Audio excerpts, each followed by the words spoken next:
వారిని హస్తములకు సమర్పిస్తున్నాం ప్రభువా. ఈ కాలనీ అంతటినీ ప్రభువా మీరు దీవించండి, ఆశీర్వదిస్తూ ప్రభువా మేమందరం ఊరేగింపుగా వెళ్ళొచ్చుండగా ప్రభువా నాయన నీకు వందనాలు చెల్లిస్తున్నాం ప్రభువా. నీ నామమును ప్రభువా నాయన యేసయ్య మిమ్మల్ని ఊరేగించడానికి మాకు ఇచ్చిన నీ కృపను బట్టి మీకు వందనాలు చెల్లిస్తూ ప్రభువా ఈ కోడికంతటిని ప్రభువా జరగబోయే ప్రతి కార్యక్రమం అంతట్లో ప్రభువా మీరే ముందు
విశ్వాసం వచ్చి నడవాలి. ఈ లోకంలో ఎందరో ఉంటారు, కానీ ఎవరు కూడా చనిపోయిన వారు ఇప్పటిదాకా లేచిన వాళ్ళు ఎవరు లేరు. కానీ ప్రభువుని యేసుక్రీస్తు మాత్రము చనిపోయిన తర్వాత 3 రోజుల తర్వాత లేస్తూ వచ్చినాడు. అదే నువ్వు కూడా ఒకవేళ చనిపోయిన తర్వాత లేవాలి అని అనుకుంటే ప్రభువుని యేసుక్రీస్తు వారిని అంగీకరించాలి. ఆయనతో పాటు నువ్వు అక్కడ ఉండాలి అనుకుంటే ఆయన అంగీకరించాలి. ఎందుకనంటే ఈ లోకం అంతా కూడా మోసకరమైనది. ఒక రోజు వస్తుంది, ఆ రోజులో నువ్వు ఈ లోకాన్ని వదిలేసి వెళ్ళిపోవాలి. అప్పుడు నువ్వు పరలోక రాజ్యంలో ఉంటావో నరకంలో ఉంటావో, ఇక్కడ నువ్వు చేసిన పాపాన్ని బట్టి అక్కడ నువ్వు ఉంటావు. దానికోసమే ఒకవేళ నువ్వు ఈ యొక్క మాటలను దగ్గరకు వచ్చినట్లయితే, ఈ యొక్క మాటలు విన్నట్లయితే దేవుడు నీతో మాట్లాడుతున్నాడు. ఆయన చేర్చుకోవడం అంటే నువ్వు ధనాన్ని అడగట్లేదు, నువ్వు సంపాదించుకున్న ఇల్లు అడగట్లేదు, ఏమి అడగట్లేదు. ఆయన అడుగుతుంది ఏంటంటే నీ హృదయం మాత్రమే. ఆయన ఒక మాట నీ హృదయంలో అనుకోవాలి. అవును ప్రభువా నేను పాపి, నన్ను క్షమించు ఒక మాట చెప్పినట్లయితే ఆయన నీ ప్రతి పాపాన్ని కూడా క్షమిస్తాడు. అందులో ఎలాంటి పాపమైనా చేయనియండి, అదన్నిటిని కూడా క్షమించి నేను దానికి చేర్చుకోవడానికి సిద్ధంగా ఉంటాడు. ఈ కొద్ది మాటలు దేవుడు దీవించును గాక. ఈ రక్షణ సర్వ జగమునందు ప్రభు యేసు నామమునే పాపికి రక్షణ సర్వ జగమునందు పాపము నుండి శాపము నుండి మనలను విడిపింపా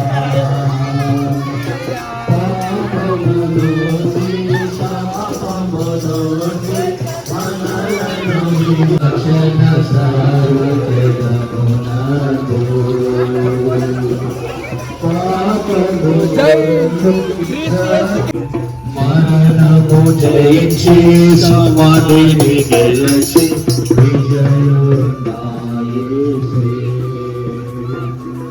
మరణము జయించి సమాధి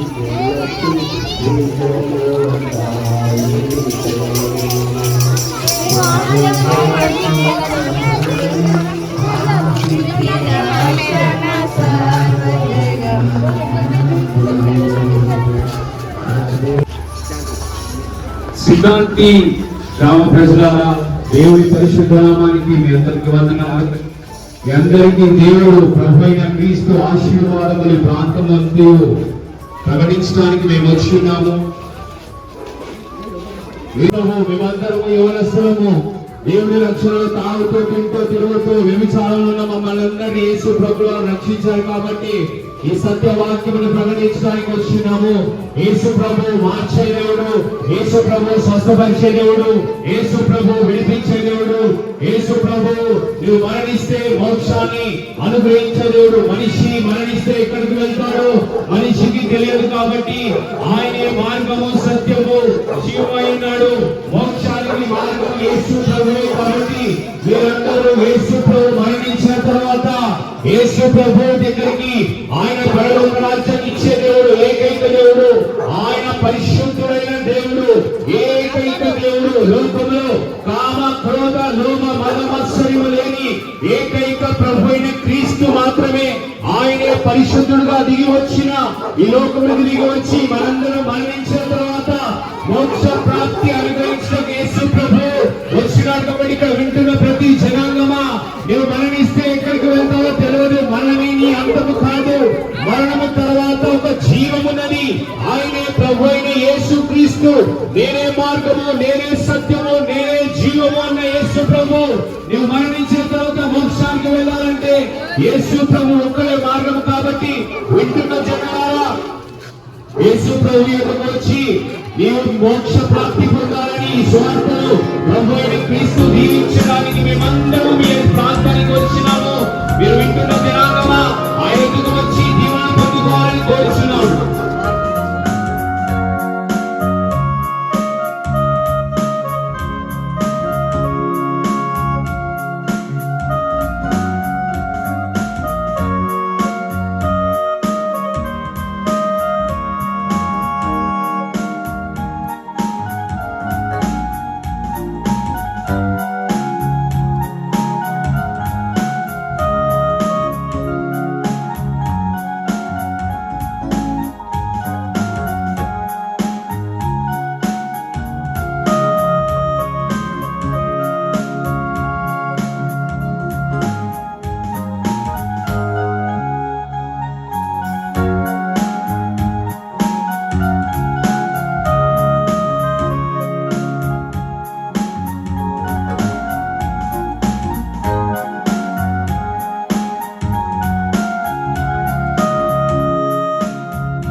అందరికీ శుభములు తెలియజేస్తున్నాను.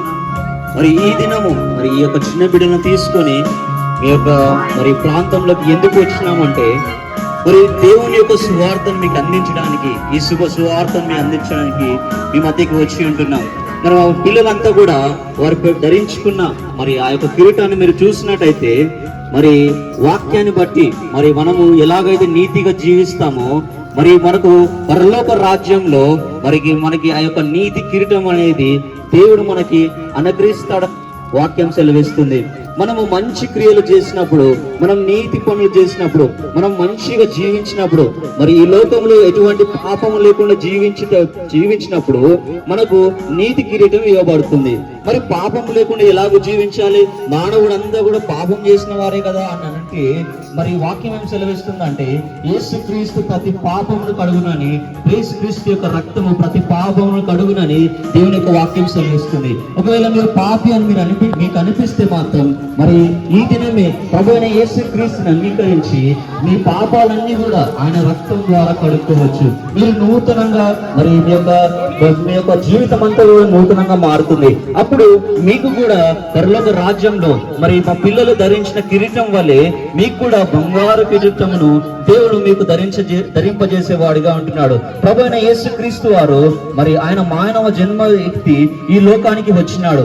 ఎందుకయ్యా ఈ లోకానికి వచ్చినాడు అని అంటే మరి మానవులంతా పాపము చేసి దేవుడు అనుగ్రహించి మహిమను పొందలేకపోతున్నారని దేవుని యొక్క వాక్యం సెలవిస్తుంది.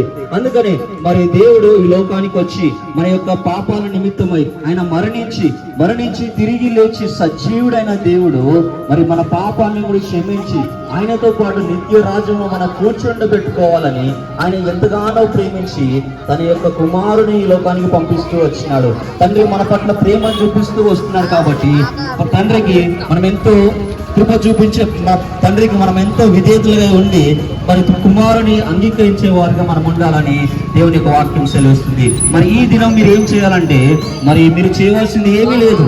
మరి మీ హృదయాన్ని తెరిచి మరి ప్రభువే యేసుక్రీస్తే నిజమైన దేవుడు మీరు అంగీకరించి ఆయన మీ హృదయంలో చేర్చుకుంటే, అయ్యా నేను నమ్ముకుంటున్నాను, నేను నా హృదయంలోకి రాని నువ్వు అడిగితే మాత్రం దేవుడు నీ హృదయంలోకి వచ్చేవాడిగా ఉంటున్నాడు, నీ జీవితాన్ని మార్చివేసేవాడిగా ఉంటున్నాడు. ఒకప్పుడు మేము కూడా పాపంలో జీవించినప్పుడు దేవుడు మా హృదయాలను కూడా మార్చినాడు, మా హృదయాలను కూడా తెరిచినాడు. కాబట్టి మేము కూడా పాపం నుంచి బయటపడుతూ వచ్చినాము, శాపం నుంచి బయటపడుతూ వచ్చినాము. అయితే ఈ దినము నీవు కూడా అంగీకరిస్తే నీవు కూడా పాప శాపం నుంచి బయటపడేవాడిగా ఉంటున్నావు అని వాక్యం సెలవిస్తుంది. ఈ యొక్క సువార్తను వింటున్నావు అంటే దేవుడు నీకు వినిపిస్తూ ఉన్నాడు. అయ్యా ఈ రోజు నువ్వు దేవుని నమ్ముకోమని నేను మరి మనసారా బతిమాడి వేడుకుంటున్నాను. ఈ యొక్క సువార్తను దేవుడు దీవించును గాక. ఆమేన్.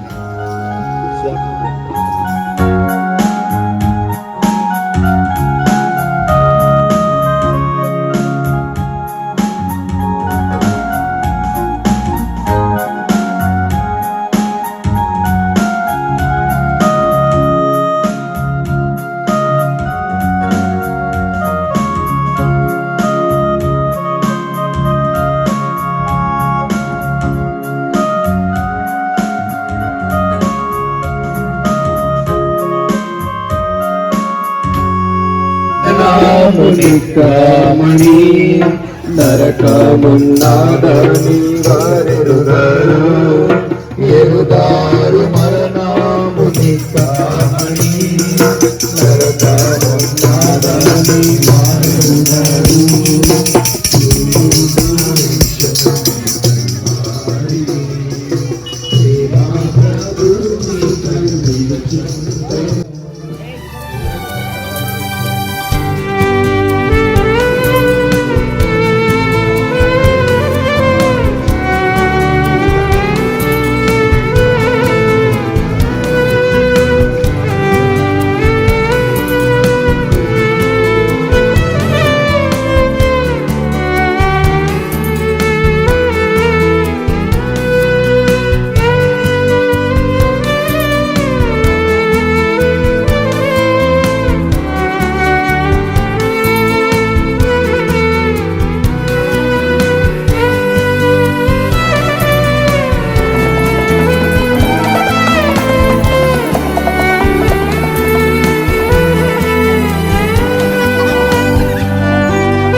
అందరికీ కూడా ప్రకటించబడుతుంది. ఈ లోకంలో మీరు ఉదయకాల సమయంలో పొద్దున్నే మీరు లెగిసి టీవీ చూస్తే మీకు దుర్వార్తలు కనిపిస్తాయి. మీరు కనుక పొద్దున్నే లెగిసి మీరు న్యూస్ పేపర్ చదివితే మీకు దుర్వార్తలు కనిపిస్తాయి, దుర్వార్తలు వినిపిస్తాయి. కానీ ఈ రోజు ఉదయకాల సమయంలో మీ అందరికీ కూడా శుభవార్త ప్రకటించబడుతుంది. ఈ లోకంలో మీరు ఎక్కడ చూసినా కూడా దుర్వార్తలే కనపడుతున్నాయి, దుర్వార్తలే వినపడుతున్నాయి. ఎందుకంటే ఈ లోకం అంతా కూడా దుర్వార్తలతోనే, శాపముతోనే, పాపముతోనే, అంధకారముతోనే, చీకటితోనూ ఈ లోకం అంతా కూడా నిండిపోయి ఉంది. ఈ లోకంలో ప్రేమ లేదు, ఈ లోకంలో వెలుగు లేదు, ఈ లోకంలో శుభవార్త లేదు, ఈ లోకంలో ఎవరికి కూడా సంతోషము, సమాధానము అనేది లేనే లేదు. అలాంటి మన అందరి కొరకు ప్రభువైన యేసు క్రీస్తు ఈ లోకంలో జన్మించి మనందరి కొరకు ఆయన శిలువలో మరణించి మనందరి యొక్క పాప విమోచన కొరకు ఈ లోకానికి ఆయన వచ్చాడు. ఈ లోకంలో అదే మన అందరికి గొప్ప శుభవార్త అయి ఉన్నది.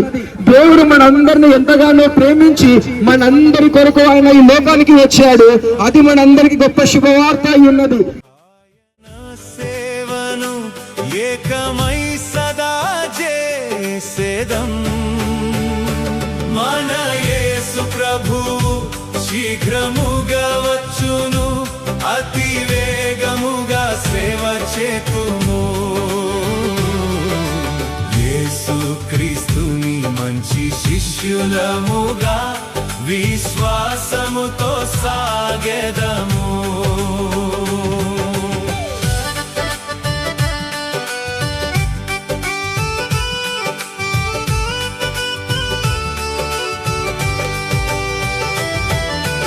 అందరి ఎడల ప్రేమ చూపెదం, యేసు చెంతకు పిలిచెదము. అందరి ఎడల ప్రేమ చూపెదం, యేసు చెంతకు పిలిచెదము. అతి శీఘ్రంబుగా ఉత్సాహంబుతో రాజమార్గమును చూపెదము. మన యేసు ప్రభువు శీఘ్రముగా వచ్చును, అతి వేగముగా సేవ చేతుము. యేసు క్రీస్తుని మంచి శిష్యులముగా విశ్వాసముతో సాగెదము.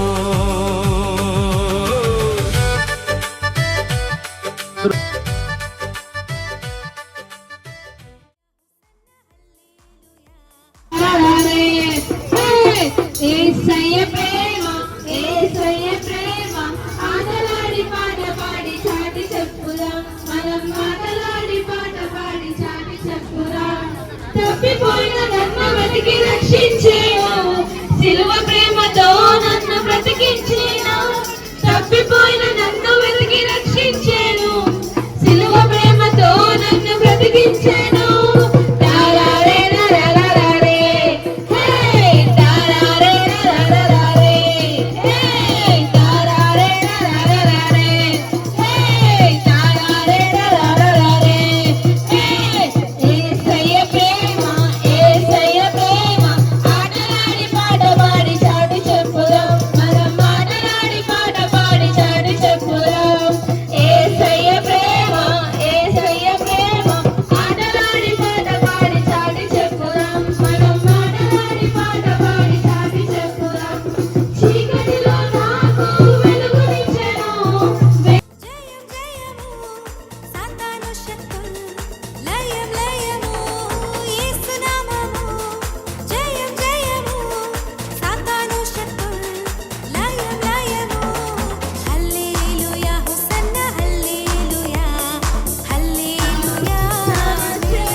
జ్ఞాపకం చేసుకుని జ్ఞాపకం చేసుకుని పిల్లలందరినీ జ్ఞాపకం చేసుకోండి ప్రభావం జ్ఞాపకం చేసుకోండి ప్రభావం ఆరోగ్యం ప్రభావ అందరికీ జ్ఞాపకం చేసుకోండి ప్రభావ ఉండే వారిని వండిస్తున్న వారిని జ్ఞాపకం చేసుకోండి ప్రభావ అందరూ ఆరోగ్యం ప్రభావ అభివృద్ధి జీవన ఆరోగ్యం ఏదైనా జీవన ఆరోగ్యం ఆత్మీయంగా అభివృద్ధిగా చూడాలి